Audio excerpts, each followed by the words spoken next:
다 함께 말씀 보겠습니다. 창세기 32장 27절부터 30절까지 말씀입니다. 창세기 32장 27절부터 30절까지의 말씀입니다. 함께 읽겠습니다. 그 사람이 그에게 이르되 내 이름이 무엇이냐? 그가 가로되 야곱이니이다. 그 사람이 가로되 내 이름을 다시는 야곱이라 부를 것이 아니요 이스라엘이라 부를 것이니 이는 내가 하나님과 사람으로 더불어 겨루어 이겼음이니라. 야곱이 청하여 가로되 당신의 이름을 고하소서. 그 사람이 가로되 어찌 내 이름을 묻느냐 하고 거기서 야곱에게 축복한지라. 그러므로 야곱이 그곳 이름을 분이엘이라 하였으니 그가 이르기를 내가 하나님과 대면하여 보았으나 내 생명이 보존되었다 함이더라. 아멘. 창세기 29장부터 32장까지의 말씀은 야곱의 인생에서 매우 중요한 전환기를 우리에게 보여주고 있습니다. 이 본문은 단순한 야곱의 결혼 이야기나 가족사만을 이야기하는 것이 아니라 한 사람이 자기 힘으로 살던 인생에서 하나님께 붙들린 인생으로 변화되어 가는 과정을 우리에게 보여주고 있습니다. 야곱은 여전히 야곱이었지만 하나님께서는 그를 이스라엘로 새롭게 빚어가시는 것입니다. 야곱이 형 에서를 피해 도망치듯 떠났던 야곱은 하란 땅 외삼촌 라반의 집에 도착합니다. 그때 그는 빈손이었습니다.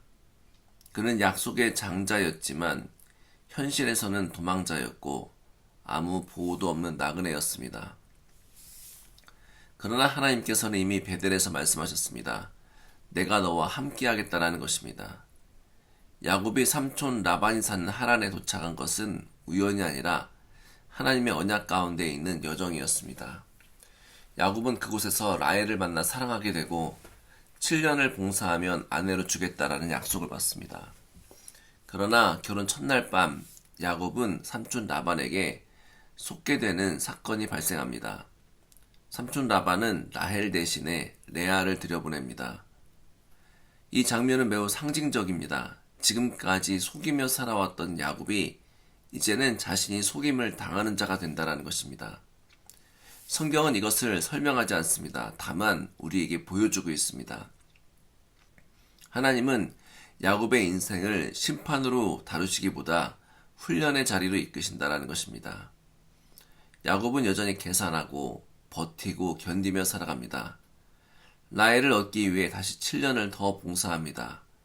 그렇게 야곱의 타향살이는 20년 동안으로 이어지고 있습니다.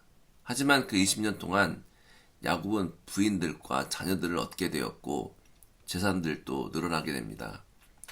겉으로 보면 성공한 인생처럼 보일 수 있습니다. 그러나 그 삶의 방식은 여전히 긴장과 불안의 연속입니다. 라반과의 관계는 신뢰가 아니라 계산 위에 서 있었고 축복처럼 보이는 재물도 언제 빼앗길지 모르는 것이었습니다. 야곱은 늘 머리를 써야 했고 늘 대비해야 했습니다. 하나님은 함께 계셨지만 야곱은 아직 하나님을 온전히 의지하는 법을 배우지 못했습니다. 그러던 어느 날 하나님께서 야곱에게 말씀하십니다. 너는 내 조상의 땅, 내 친척에게로 돌아가라. 내가 너와 함께 하겠다. 이 말씀은 단순한 귀양 명령이 아니었습니다. 베델에서 맺은 언약을 다시 불러내시는 하나님의 음성입니다. 야곱의 인생이 방향을 바꾸는 순간이었습니다. 그는 여전히 두렵습니다. 그는 여전히 어렵습니다. 하지만 이제 하나님의 말씀에 반응하여 그는 길을 떠납니다. 하나님은 은혜로 야곱을 인도하십니다. 삼촌 라반의 추격 앞에서도 갈등이 폭발하지 않도록 막으시고 평화로운 이별을 허락해 주십니다. 야곱은 여전히 약하지만 하나님은 그의 삶을 무너뜨리는 대신 지켜주고 계신 것입니다. 이것이 은혜입니다. 하나님은 완전히 변화된 사람만 사용하시는 분이 아니라 변화되어 가는 사람과 동행하시는 분이십니다. 그러나 진짜 문제는 아직 남아있습니다. 야곱 앞에는 형 에서가 있습니다. 자신이 저질렀던 과거의 죄, 그리고 과거에 있었던 해결되지 않은 관계, 바로 그 도망쳐왔던 상처가 여전히 자신을 기다리고 있었던 것입니다. 그런 와중에 야곱은 소식을 듣는데 바로 형 에서가 400명이나 되는 사람을 이끌고 오고 있다는 사실입니다.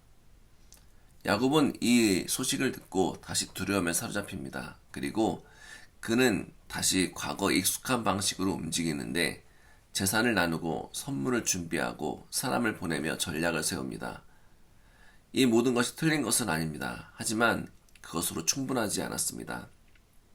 야곱은 여전히 두려웠고 야곱은 한결같이 이 문제를 어떻게 해결해야 될지 고민하였습니다. 그는 하나님보다 자신의 꾀를 먼저 사용해 왔다는 것입니다. 그날 밤 야곱은 홀로 남습니다. 다 보냅니다. 가족도 재물도 먼저 앞서 보내고 혼자 이 문제가 해결되지 않았기 때문에 강가에 머물러 있습니다. 바로 그 약복 강가에 하나님의 사자가 찾아옵니다. 그리고 야곱은 그 하나님의 사자와 씨름하게 됩니다. 아마 성경에서 가장 신비롭고도 깊은 장면입니다. 야곱은 이 존재가 누구인지 정확히 알지 못한 채 밤새 씨름합니다. 그리고 날이 밝아올 무렵 그 하나님의 사자는 환도뼈를 치게 되었고 야곱은 환도뼈를 다쳐서 더 이상 힘으로 싸울 수 없는 상태가 되었습니다. 그때 야곱이 매달립니다. 당신이 나를 축복하지 아니하면 내가 가지 않겠습니다. 이 말은 야곱 인생 전체를 요약하는 고백입니다. 그는 더 이상 자신의 꾀나 자신의 계획으로 이길 수 없음을 알게 되었습니다. 그리고 더 이상 계산으로 인생을 붙잡을 수 없음을 알게 됩니다.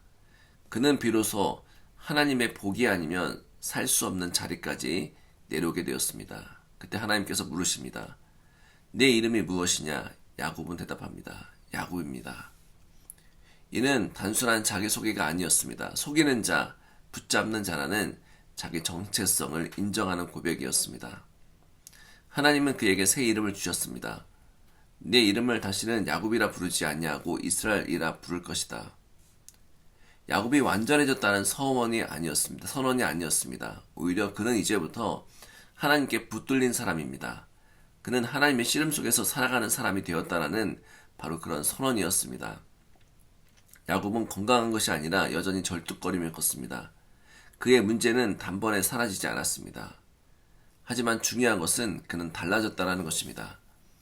그는 더 이상 자기의 힘을 의지하지 않고 하나님의 은혜를 붙드는 사람이 되었습니다. 성도 여러분, 창세기 29장부터 32장까지 말씀은 우리에게 분명히 말합니다. 하나님은 야곱을 단번에 바꾸지 않으셨습니다. 기나긴 시간, 반복되는 실패와 두려움 가운데에서 야곱을 하나님 없는 계산의 인생에서 하나님께 매달리는 인생으로 빚어가셨다는 것입니다. 야곱에서 이스라엘로의 변화는 성격의 변화가 아니라 야곱의 의지의 변화였습니다. 이제 그는 자신의 꾀가 아니라 하나님이 주시는 복으로 살아가는 사람이 되었습니다. 오늘 새벽 우리는 여전히 야곱 같은 모습으로 살아가고 있을지 모릅니다. 계산하고 대비하고 두려워하며 살아갑니다. 그러나 하나님께서는 우리를 포기치 않으십니다. 씨름의 밤을 통해서라도 우리를 붙드시고 하나님의 사람으로 만들어 가십니다. 절뚝거리는 다리를 사용하서라도 하나님께 붙어서 살아가는 인생, 그것이 바로 야곱의 인생이요 그리고 이스라엘의 삶입니다. 이 아침 오늘 하루도 우리의 힘과 능력과 계획이 아니라 하나님이 주시는 은혜, 하나님께 붙들려 살아가는 은혜로 다시 한번 믿음 가운데 살아가는 우리 교회와 또 성도 여러분 되시기를 간절히 소망합니다. 함께 기도하겠습니다. 사랑이 많으신 하나님 감사드립니다. 우리 가운데 이 새벽을 주셔서 주님 앞에 다시 한번 붙들고 기도하며 매달리는 시간을 갖게 하심을 감사드립니다. 주님, 우리 야곱이 하나님 앞에서 자신의 생각과 계획 가운데 살아가다가 이제 하나님을 붙들며 하나님의 복을 구하며 하나님의 은혜를 구하는 인생으로 바뀌게 된 것을 볼 수 있습니다. 그가 처음부터 그렇게 된 것이 아니라 오랜 시간 동안 하나님께서 그를 마치 토기장이가 그릇을 빚듯이 그렇게 빚어가신 것을 볼 수 있습니다.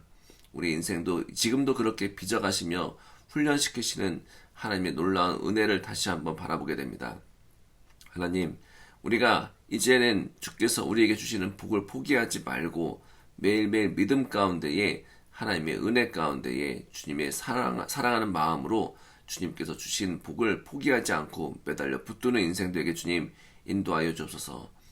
주님, 이제는 우리의 꾀와 계획이 아니라 하나님께서 주시는 놀라운 은혜의 지혜를 경험하게 인도하여 주옵시고, 특별히 하나님 없이는 살 수 없음을 고백하며 예수 그리스도의 이름을 붙들고 믿음으로 살아가 매일매일 승리하는 삶을 살아갈 수 있도록 인도하여 주옵소서. 매일매일 순간순간마다의 계획과 그리고 선택의 기로에서 하나님 믿음의 길을 걷게 인도하여 주옵시고, 믿음의 말씀의 검을 가지고 매일매일 승리할 수 있도록 하나님 인도하여 주옵소서.